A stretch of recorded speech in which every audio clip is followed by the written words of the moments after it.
श्री कृष्ण की कहानियां हम अपने बड़े बुजुर्गों से सुनते रहते हैं। अगर हम उन सुंदर बातों और विचारों को अपने जीवन में लाते हैं तो हम अपने जीवन के कष्टों को आने से पहले ही खत्म कर देते हैं।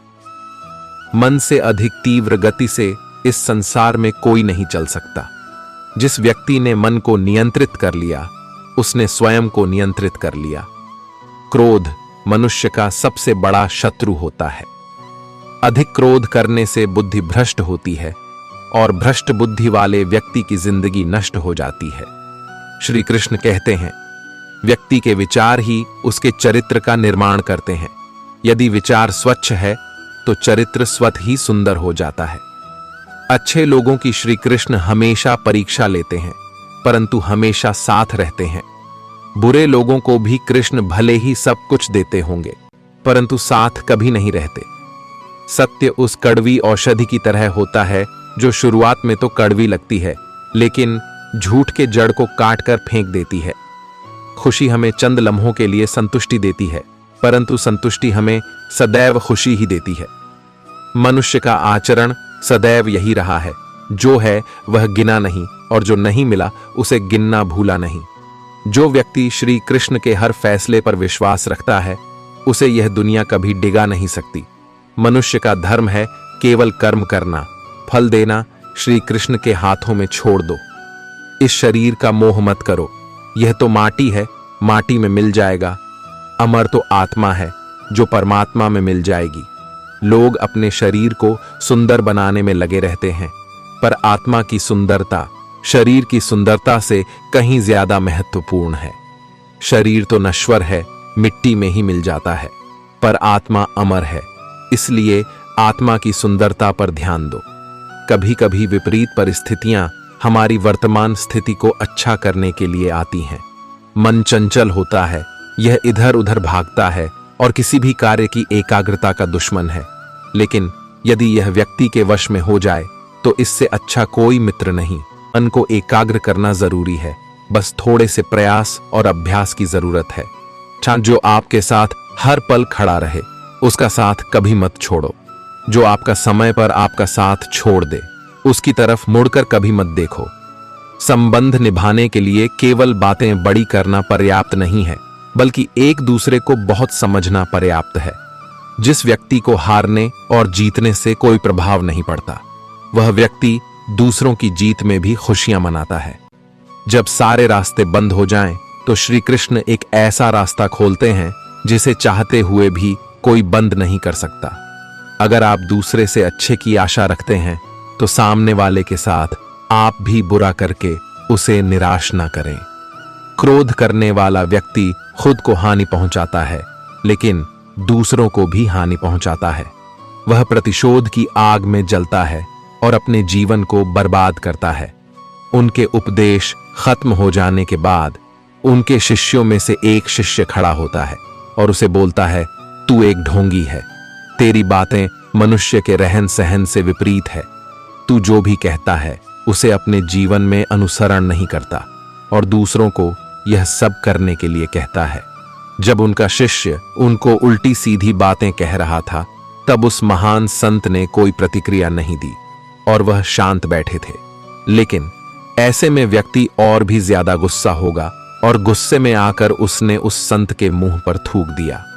इसके बाद भी संत को गुस्सा नहीं आया और वह शांत थे। उन्होंने अपने चेहरे से थूक को पहुंचा और चुपचाप बैठ गए। यह सब देखकर उस शिष्य को समझ नहीं आ रहा था कि वह क्या करे। गुस्से में आकर वह उस जगह को छोड़कर चला गया और अगले दिन जैसे ही वह अपने घर पहुंचा, जब उसका दिमाग शांत हो चुका था, दिमाग के शांत होते ही उसे इस बात का एहसास हुआ कि उसने कितनी बड़ी गलती की है, उससे पाप हुआ है। मैं खुद को मन ही मन कहने लगा, यह मैंने क्या कर दिया? मैंने एक महान संत का अपमान किया है, ऐसा पाप मैं कैसे कर सकता हूं? मैंने बहुत बड़ी गलती कर दी, मुझे जाकर उनसे माफी मांगनी होगी। यह कहकर वह तुरंत ही उस संत के पास चला गया, लेकिन वे संत उस स्थान पर नहीं थे। ऐसे में वह शिष्य जगह जगह पर भटक कर उन्हें खोजने लगा। जैसे ही उसे वह संत मिले वह उनके पैरों में गिर गया और उनसे कहने लगा, मुझे माफ कर दीजिए, मुझसे बहुत बड़ी गलती हो गई है। मैंने आपका अपमान किया है। मैंने बहुत बड़ा पाप किया है। किसी ने सच ही कहा है कि मनुष्य गलतियों का पुतला होता है। अगर मनुष्य गलती न करे तो वह देवता बन जाए। गलतियां सभी से होती हैं, लेकिन समय पर गलती का एहसास होना और उसके लिए माफी मांगना ही असल मायने में किसी को अच्छा इंसान बनाता है। गलतियां तो अक्सर अनजाने में होती हैं, लेकिन उस गलती के लिए माफी मांगना बेहद जरूरी होता है, ताकि उस छोटी सी माफी से रिश्ता टूटते हुए बच जाए। बहुत खुशकिस्मत होते हैं वह लोग जिन्हें समय और समझ एक साथ मिलते हैं, क्योंकि अक्सर समय पर समझ नहीं आती और जब समझ आती है तो समय हाथ से निकल जाता है। दूसरों की जिंदगी में अपनी जगह ढूंढना बंद कर दो। विश्वास रखो, आप हमेशा खुश रहोगे। मैंने बहुत करीब से देखा है, रिश्तों को लोग यहां पल भर में ही पराया कर देते हैं। उन गलतियों की कोई माफी नहीं होती जहां आप जानते हैं कि क्या सही है क्या गलत है, लेकिन जानते हुए भी गलत का चुनाव करते हैं। जिंदगी में अगर बड़ा आदमी बनना है तो छोटे लोगों के मुंह कभी मत लगना। रिश्ते दूर तक चलते अगर नाराजगी की उम्र कम हो जाए। जल्दबाजी में फैसला लेकर पछतावा करने से अच्छा है कि आप थोड़ा रुक जाओ, सब्र करो। जो सच में तुम्हारा है वह कभी किसी और का नहीं होगा। तकलीफ हकीकत ने दी है तो आप तो आज भी खूबसूरत हैं। सही कर्म वह नहीं है जिसके परिणाम हमेशा सही हो। सही कर्म वह है जिसके उद्देश्य कभी गलत ना हो। अगर आपको वक्त का पता ही नहीं चल रहा, इसका मतलब आपका वक्त अच्छा चल रहा है। जहां पर सबकी हिम्मत खत्म हो जाती है, वहीं से इतिहास रचने वालों की शुरुआत होती है। कुछ अगर बदलना है तो अपना स्वभाव बदलो। जगह और लोगों को बदलने से कुछ नहीं बदलेगा। उनका अच्छा वक्त जरूर आता है जो किसी का बुरा नहीं चाहते।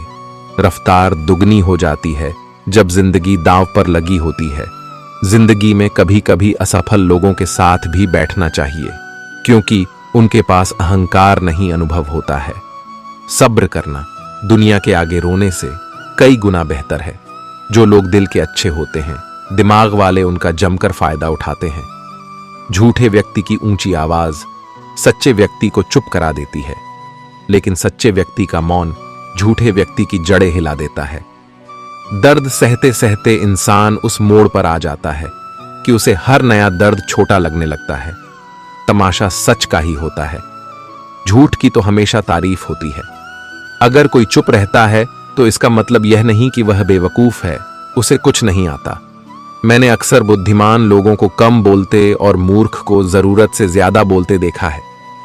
सच्चे लोगों को शायद झूठ का पता ना हो, लेकिन झूठे लोगों को सच का पता हमेशा होता है। खुशनसीब हो तुम कि तुम्हें कोई मानता है, कोई तुम्हारी फिक्र करता है, तुम्हारे हर मूड को संभालता है। मोहब्बत तो अधूरी रही हमारी, मगर बर्बाद हम पूरे हुए हैं। अब इतनी ज्यादा समझ आ गई है कि न तो किसी के साथ बहस करने को मन करता है और ना ही किसी को समझाने का मन करता है। बस कसूर इतना था, जीना चाहा तो जिंदगी से दूर थे हम, मरना चाहा तो जीने को मजबूर थे हम। सर झुकाकर कबूल कर ली हर सजा, बस कसूर इतना था कि बेकसूर थे हम। इश्क को कभी भी हैसियत के तराजू में मत तोलना, क्योंकि इश्क दिल देखकर होता है, हैसियत देखकर नहीं। आज के जमाने में ज्यादा अच्छा होना बिल्कुल भी अच्छा नहीं है। गिराने वाले अगर अपने हो तो संभलने में बहुत वक्त लगता है।